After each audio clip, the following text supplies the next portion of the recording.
Hi friends, ಎಲ್ರಿಗೂ welcome ಅಂತ ಹೇಳ್ತಾ ಇವತ್ತಿನ ಟಾಪಿಕಲ್ಲಿ ನಾನು ನಿಮಗೆ ಪೊಲೀಸ್ ಅಪ್ಡೇಟನ್ನು ತಗೊಂಡು ಬಂದಿದ್ದೀನಿ. ಇದು ಪಿ ಸಿಗೆ ಸಂಬಂಧಿಸಿರೋದು. ಸೊ ಈ ಅಪ್ಡೇಟ್ಗಳನ್ನು ಕೊಡೋದಕ್ಕೆ ನಮಗೂ ಕೂಡ ಮುಜುಗರ ಆಗುತ್ತೆ. ಯಾಕಪ್ಪ ಅಂದರೆ ಈ ಅಪ್ಡೇಟ್ಗಳನ್ನೇ ಕೊಡ್ತಾ ಇದು 3 ವರ್ಷ ಆಯಿತು, 4 ವರ್ಷ ಆಯಿತು, ಇನ್ನೂ ಕೂಡ ಯಾವುದೇ ರೀತಿ ಉದ್ಯೋಗಗಳ ಕಾಲಾಗಿಲ್ಲ. ಆದರೆ ಇರೋ ಅಪ್ಡೇಟನ್ನು ನಾನು ಕೊಡಲೇಬೇಕು ಅನ್ನೋ ಉದ್ದೇಶಕ್ಕೋಸ್ಕರ ನಿಮ್ಮ ಮುಂದೆ ಕೊಡ್ತಾ ಇದ್ದೀನಿ. ಸೊ ಅದಕ್ಕಿಂತ ಮುಂಚೆ ಇನ್ನೂ ನಮ್ಮ ಚಾನಲ್ನ ಯಾರು ಸಬ್ಸ್ಕ್ರೈಬ್ ಮಾಡಿಲ್ಲ ಅವ್ರು ಈ ಕೂಡಲೇ ಸಬ್ಸ್ಕ್ರೈಬ್ ಮಾಡಿಕೊಂಡು ಬೆಲ್ ಬಟನ್ನ ಕ್ಲಿಕ್ ಮಾಡಿ ಅಂತ ಹೇಳ್ತಾ ಬನ್ನಿ ಫ್ರೆಂಡ್ಸ್, ಡೈರೆಕ್ಟ್ ವಿಡಿಯೋಗೆ ಹೋಗೋಣ. ನಿನ್ನೆ ಪೊಲೀಸ್ ಇಲಾಖೆಯ ಬಜೆಟ್ನಲ್ಲಿ ಪಿ ಸಿ ಹುದ್ದೆಗಳನ್ನು ನೇಮಕಾತಿ ಮಾಡುವುದರ ಬಗ್ಗೆ ಒಂದು ವಿಷಯವನ್ನು ಚರ್ಚೆ ಮಾಡಿದಾರಂತೆ.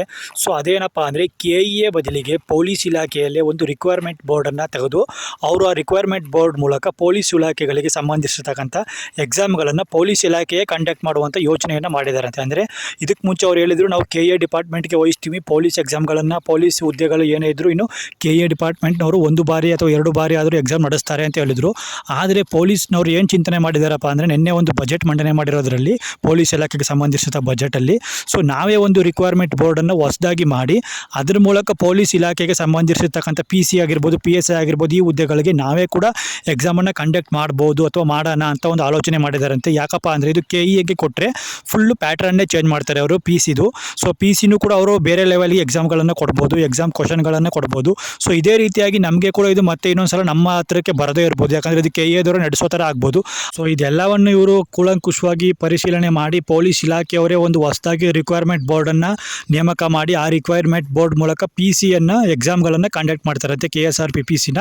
ಸೊ ಈ ಬೋರ್ಡ್ ಯಾವಾಗ ಕಂಡಕ್ಟ್ ಆಗುತ್ತೆ, ಈ ಬೋರ್ಡ್ ಯಾವಾಗ ನೇಮಕಾತಿ ಆಗುತ್ತೋ ಅದಾದಮೇಲೆ ಅಂತ ಏನು ಎಕ್ಸಾಮ್ ಏನಿದ್ರು PC ಮತ್ತು KSRP ಎಕ್ಸಾಮ್ಗಳಿಗೆ ಸಂಬಂಧಿಸಿರೋದು. ಇನ್ನು ಮಿಕ್ಕಂಥ ಎಕ್ಸಾಮ್ಗಳ ಬಗ್ಗೆ ಯಾವುದೇ ರೀತಿಯಲ್ಲೂ ಅಪ್ಡೇಟ್ ಇಲ್ಲ, KSP ಕಡೆಯಿಂದ ಮಾತ್ರ ಅಪ್ಡೇಟ್ ಬಂದಿರೋದು. ಸೊ ಇವ್ರು ಹೇಳೋ ಪ್ರಕಾರ ಇನ್ನು ಆ ಬೋರ್ಡ್ ರಿಕ್ವೈರ್ಮೆಂಟ್ ಕ್ರಿಯೇಟ್ ಮಾಡಿ ಇವರು ಆ ಬೋರ್ಡ್ ಮೂಲಕ ಇವರು ಎಕ್ಸಾಮ್ ಮಾಡೋದ್ರೊಳಗೆ ಮತ್ತೆ ಇನ್ನೊಂದು 6 ತಿಂಗಳಾಗುತ್ತೋ ವರ್ಷ ಆಗುತ್ತೋ ಗೊತ್ತಿಲ್ಲ. ಯಾಕಂದರೆ ಇವರು ಕಾರಣಗಳನ್ನು ಕೊಡ್ತಾ ಇದ್ದಾರೆ ಹೊರತು ಯಾವುದೇ ರೀತಿಯಲ್ಲಿ ಇವರು ಪ್ರಯತ್ನವಂತೂ ಮಾಡ್ತಾ ಇಲ್ಲ. ಯಾಕಂದರೆ ಇವರಿಗೆ ಕಾರಣಗಳಷ್ಟೇ ಬೇಕಿರೋದು. ಯಾಕಂದರೆ ಯಾವುದೇ ರೀತಿಯಾಗಿ ನಿರುದ್ಯೋಗ ಸಮಸ್ಯೆಯನ್ನು ದೂರ ಮಾಡಬೇಕು ಅಂತ ಸರ್ಕಾರಕ್ಕಾಗಲಿ ಈ ಪೊಲೀಸ್ ಇಲಾಖೆಗಳಿಗಾಗಲಿ ಯಾರಿಗೂ ಕೂಡ ಇಲ್ಲ. ಯಾಕಂದರೆ ಯಾರಿಗೆ ಏನಕ್ಕೆ ಸಮಸ್ಯೆನೂ ಇಲ್ಲ ಅಂತದ್ರಲ್ಲಿ ಸಮಸ್ಯೆ ಇರೋದು ನಿರುದ್ಯೋಗಿಗಳಿಗೆ ಮಾತ್ರ. ಅದರಿಂದಾಗಿ ಇವರು ಬೇಕಾಬಿಟ್ಟು ಆಟಗಳನ್ನು ಆಡ್ತಾ ಇದ್ದಾರೆ. ಸೊ ಈಗ ತಾವೇ ಒಂದು ಹೊಸದಾಗಿ ರಿಕ್ವೈರ್ಮೆಂಟ್ ಬೋರ್ಡನ್ನು ಮಾಡಿ ಅದರ ಮೂಲಕ ಎಕ್ಸಾಮನ್ನು ಕಂಡಕ್ಟ್ ಮಾಡ್ತೀವಿ ಅಂತ ಹೇಳ್ತಾ ಇದ್ದಾರೆ. ಸೊ ಇದು ಎಷ್ಟರ ಮಟ್ಟಿಗೆ ಬೇಗ ಆಗುತ್ತೆ ಅಂತೂ ಹೇಳೋಕ್ಕಾಗಲ್ಲ. ಯಾಕಂದರೆ ಇವರು ಇವಾಗ ರಿಕ್ವೈರ್ಮೆಂಟ್ ಬೋರ್ಡ್ ಮಾಡಿದ್ರು ಇನ್ನೂ ಒಂದು 3-4 ತಿಂಗಳಂತೂ ಬೇಕೇ ಬೇಕು. KSRP ಆಗಿರ್ಬೋದು, PC ಆಗಿರ್ಬೋದು, ಸದ್ಯದ ಪ್ರಕಾರ ಅವರು ರಿಕ್ವೈರ್ಮೆಂಟ್ ಬೋರ್ಡನ್ನು ಮಾಡಿ ಅವರು ಎಕ್ಸಾಮ್ನ ಕಂಡಕ್ಟ್ ಮಾಡೋದ್ರೊಳಗಡೆ ಎಷ್ಟು ದಿನ ಆಗುತ್ತೋ ಅಷ್ಟು ದಿನ ಕಾಯಲೇಬೇಕಾಗುತ್ತೆ. ಸೊ ಅದಾದಮೇಲೆ ಅಂತ ಇವರು ಎಕ್ಸಾಮನ್ನು ಕಂಡಕ್ಟ್ ಮಾಡೋದು. ಸೊ ಇದು ನಿನ್ನೆ ಬಂದಿರತಕ್ಕಂಥ ಮೂಲಗಳ ಮಾಹಿತಿ.